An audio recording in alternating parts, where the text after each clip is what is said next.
দানি কারবাহালের বিদায় সান্তিয়াগো বার্নাব্যুতে এক যুগের অবসান। লাফ আফ্রিকা থেকে উঠে আসা এই যোদ্ধা 23 বছর ধরে সাদা জার্সিতে রক্ত ছড়িয়ে গেছেন। সান্তিয়াগো বার্নাব্যুর ঘাস যেন আজ একটু বেশিই সবুজ মনে হয়, কারণ এই মাঠের এক অবিচ্ছেদ্য অংশ চলে যাচ্ছেন।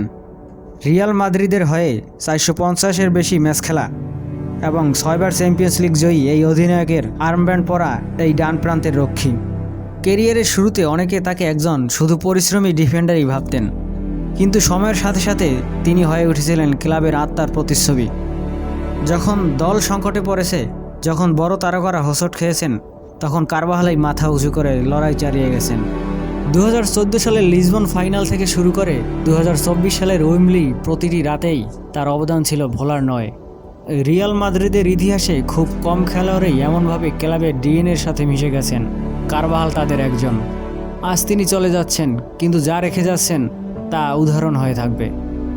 একটা প্রজন্মের কাছে বার্তা দিয়ে গেলেন, প্রতিভার চেয়েও বড় হলো নিষ্ঠা, আত্মত্যাগ আর ক্লাবের প্রতি অন্ধ ভালোবাসা। বিদায় দানি কারবাহাল।